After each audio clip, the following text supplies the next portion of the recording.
매일 기도에 오신 여러분들을 주님의 이름으로 환영합니다. 사도신경으로 우리의 신앙을 고백하도록 하겠습니다. 전능하사 천지를 만드신 하나님 아버지를 내가 믿사오며 그 외아들 우리 주 예수 그리스도를 믿사오니 이는 성령으로 잉태하사 동정녀 마리아에게 나시고 본디오 빌라도에게 고난을 받으사 십자가에 못 박혀 죽으시고 장사한 지 사흘 만에 죽은 자 가운데서 다시 살아나시며 하늘에 오르사 전능하신 하나님 우편에 앉아 계시다가 저리로서 산 자와 죽은 자를 심판하러 오시리라. 성령을 믿사오며 거룩한 공회와 성도가 서로 교통하는 것과 죄를 사하여 주시는 것과 몸이 다시 사는 것과 영원히 사는 것을 믿사옵나이다. 아멘. 하나님께 찬양을 드리는 시간입니다. 시편 78편 1절에서 8절까지 합독하도록 하겠습니다.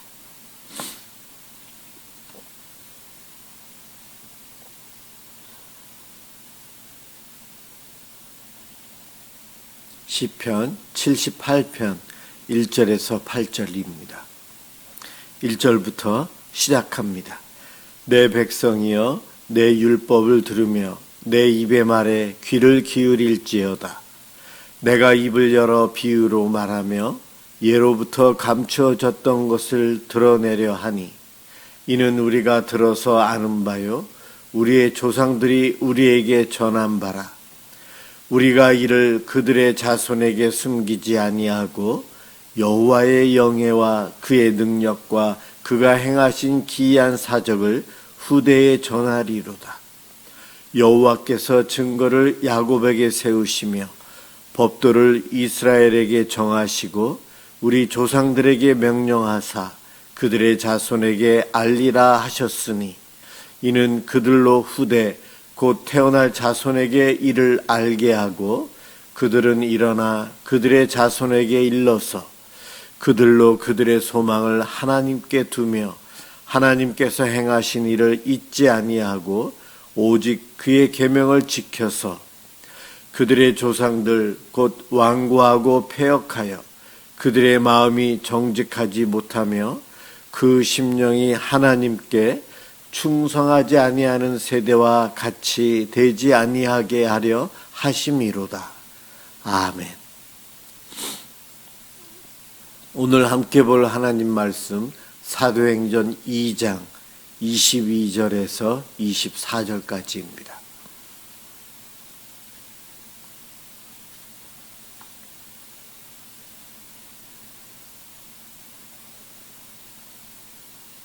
하나님 말씀 사도행전 2장 22절에서 24절입니다.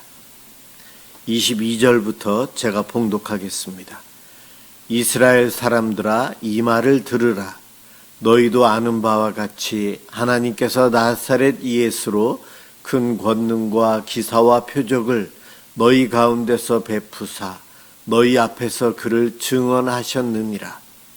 그가 하나님께서 정하신 뜻과 미리 아신 대로 내준 바 되었거늘 너희가 법 없는 자들의 손을 빌려 못 박아 죽였으나 하나님께서 그를 사망의 고통에서 풀어 살리셨으니 이는 그가 사망에 매어 있을 수 없었음이라. 아멘. 성령을 받으면 성령 충만한 사람은 어떠해야 되는지 오늘 본문이 이야기하고 있습니다. 오늘 본문은 예수님의 제자 베드로의 설교예요. 오순절날 성령이 임하심으로 성령 충만을 체험을 합니다. 그러면서 함께 있었던 이들이 방언이 터졌어요. 각 나라의 언어로 여러 민족들이 예루살렘에 와 있었는데 그들에게 외국어로 전할 수 있는 능력, 방언의 능력이 터졌어요. 그것을 보고 사람들의 여러 반응들이 일어납니다. 깜짝 놀라서 소동이 벌어져요. 신기하게 여기는 사람들도 있고 당황하는 사람들도 있어요. 그런가 하면 술에 취했다고 조롱하는 사람들도 있었습니다. 한마디로 성령이 임하신 것에 대해서 제대로 이해하지 못하고 오해하고 있었던 것입니다. 그래서 베드로가 그 오해를 바로잡기 위해서 설교를 시작합니다. 사도들과 함께 서서 소리를 높여서 외칩니다.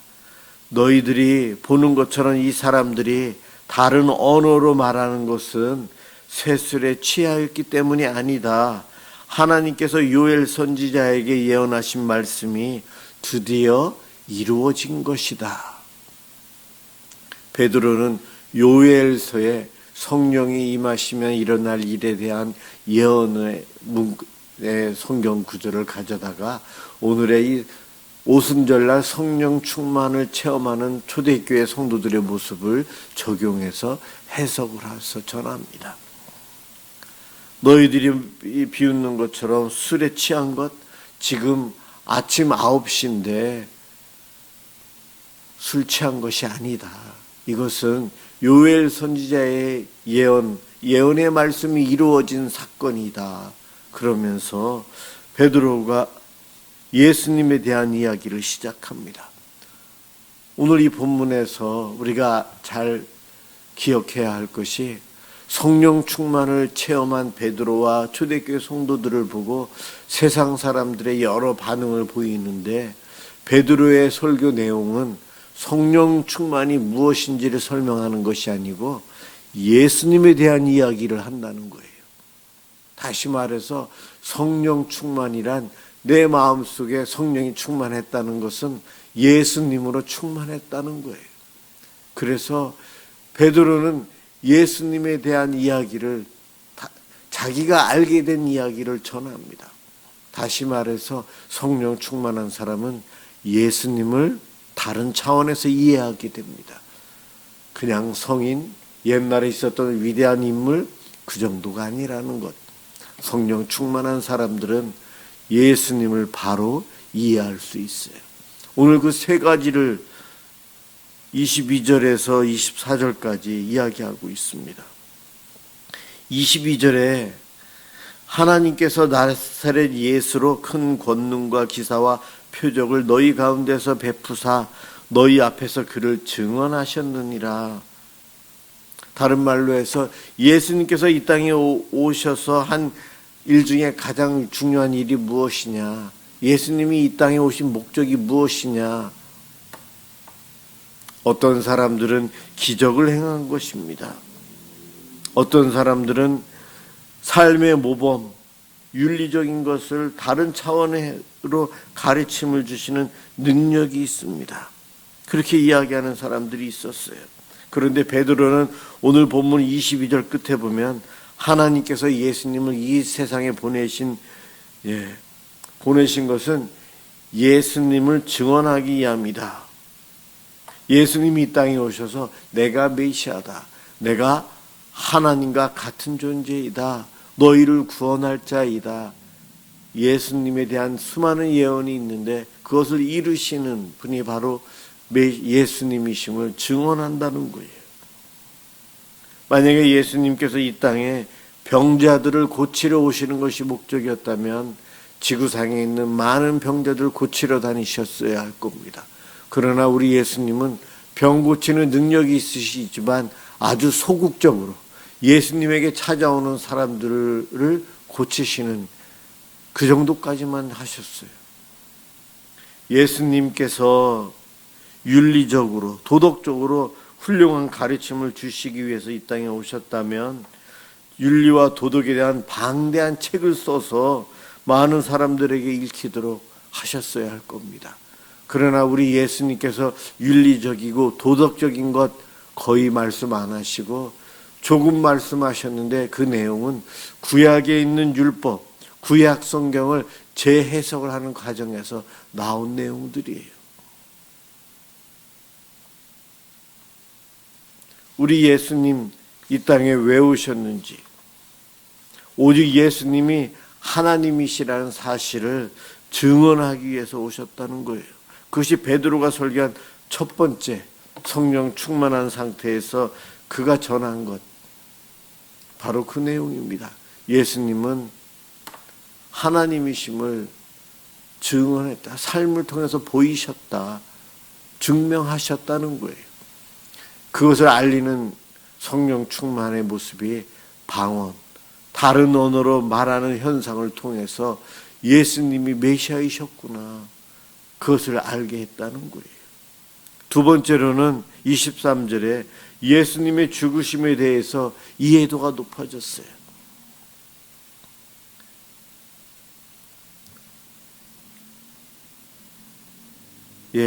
너희가 법 없는 자들의 손을 빌려 못 박아 죽였으나, 우리 예수님은 겟세마네 동산에서 기도하신 내용을 통해서 우리가 알 수 있는 것이, 예수님 스스로는 십자가를 원하지 않으셨어요. 그러나 하나님께서 원하셨기에 순종하셨습니다. 그리고 예수님을 누가 죽였나요? 로마 군인들이 예수님을 십자가에 못 박았어요. 그러나 사실 하나님께서는 그 로마 군인들의 손을 빌린 것뿐이에요. 진정으로 예수님을 십자가에 못 박은 사람은 바로 너희들이다, 나다, 저예요. 여러분들이라는 거예요. 우리라는 겁니다. 우리가 죄를 지었기 때문에 예수님께서 십자가에 못 박히셨어요. 하나님께서는 왜 예수님을 십자가에 못 박기로 작정하셨는가? 저와 여러분들의 죄 때문이라는 겁니다. 죄를 지은 우리들을 용서하길 원하셨어요. 그러나 죄를 해결하시기 위해서는 누군가 죽어야 합니다. 그 누군가 대신 죽어야 될 일을 하나님은 예수님으로 작정하셨어요. 그래서 예수님께서 십자가에 죽으셔야 할 이유는 우리들이 지은 제가 지은 죄 때문에 십자가에 죽으셔야 한 거예요. 로마 군인들이 예수를 죽인 것이 아니요, 유대인들이 예수를 죽인 것이 아니요, 나의 죄로 인해서 내가 예수님을 십자가에 못 박아 죽였고, 죽으신 예수님 옆구리에 창으로 찔러보기도 한 죄인이 바로 나입니다. 예수 그리스도의 죽으심을 바로 이해할 수 있는 사람은 성령 충만한 사람이에요. 누가 예수님을 십자가에 못 박았습니까? 내가 예수님을 못 박았습니다. 제가 죄인입니다.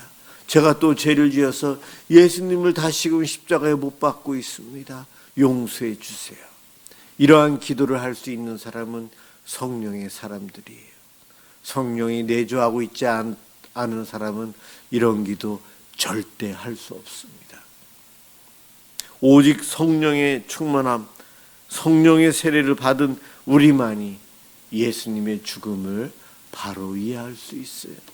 세 번째로는 24절에 예수님의 부활에 대해서 성령 충만한 사람들이 바로 이해할 수 있습니다. 예수님의 부활, 우리들 어떻게 이해하고 있습니까?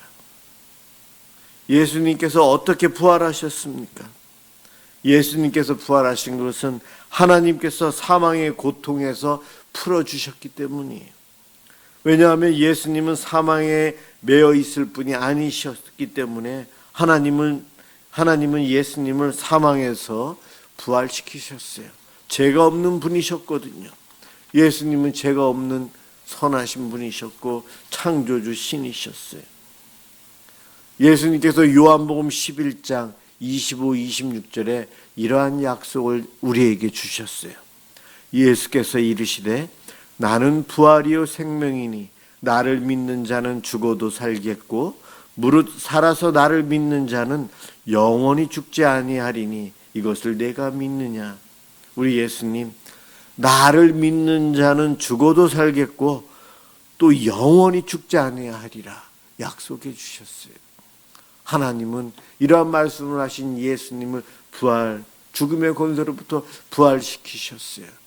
예수님을 부활시키신 하나님께서는 우리 예수님의 이 약속으로 인해서 저와 여러분들을 부활시키십니다. 세 분이 같은 분, 한 분이시고 함께 동력하시기 때문에 예수님께서 주신 약속을 하나님께서 이루어 주십니다. 예수님 부활하셨어요. 첫 열매예요. 그 다음 열매는 저와 여러분, 우리들입니다. 하나님 바로 그와 같은 일들을 계획하셨고 그대로 이루셨는데 예수님이 오셔서 그 일을 완성하셨어요. 이와 같은 예수님의 사역, 예수님이 메시아이시고 하나님이신 것, 예수님께서 이 땅에 오셔서 행하신 모든 일들이 전능하신 하나님의 모습을 보여주셨어요. 그리고 예수님의 죽으심은 내가 예수를 죽게 했고 나의 죄를 대신하여 예수님이 죽으셨다는 것, 예수님의 부활 이후에 나에게도 부활이 있음을 믿는 것.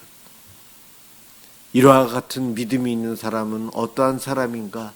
성령의 사람이에요. 성령 충만한 사람이에요. 베드로가 성령 충만하여 지금 그 상태에서 오순절 성령 강림으로 인해서 사람들이 혼란에 빠져 있는 그곳에서 외칩니다.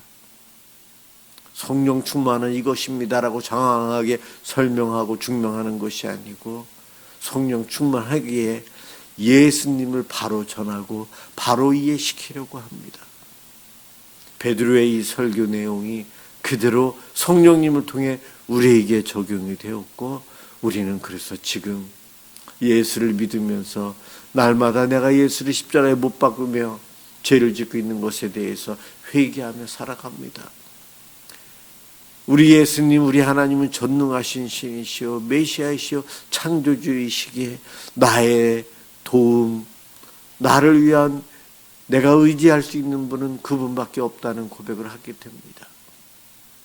나의 삶이 지금 여기서는 어렵고 힘들어도 주님 재림하여 오실 날 우리는 천국 가며 우리는 영원한 생명, 부활의 생명, 그 생명을 누리고 살아갈 것을 꿈꾸고 소망하고 바라며 살아갑니다.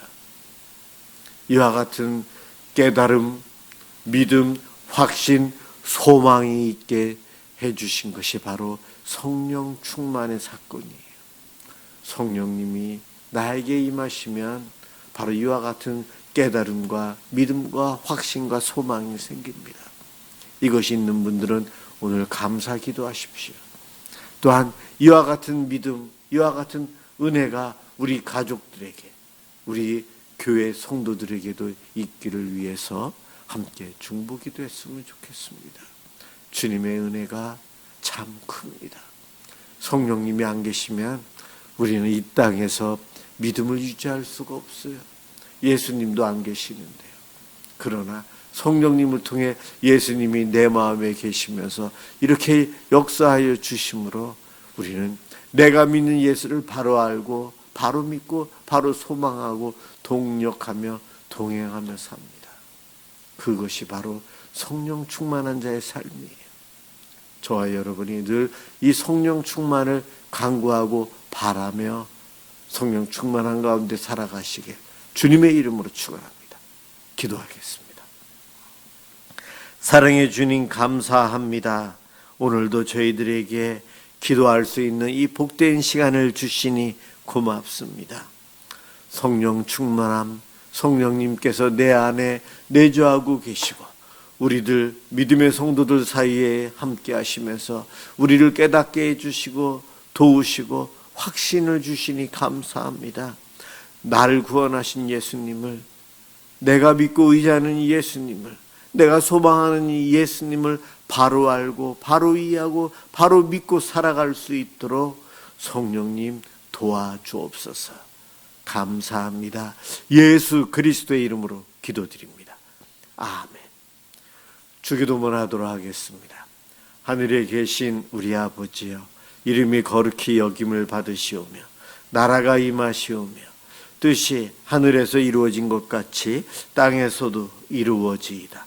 오늘 우리에게 일용할 양식을 주시옵고 우리가 우리에게 죄 지은 자를 사하여 준 것 같이 우리 죄를 사하여 주시옵고 우리를 시험에 들게 하지 마시옵고 다만 악에서 구하시옵소서. 나라와 권세와 영광이 아버지께 영원히 있사옵나이다.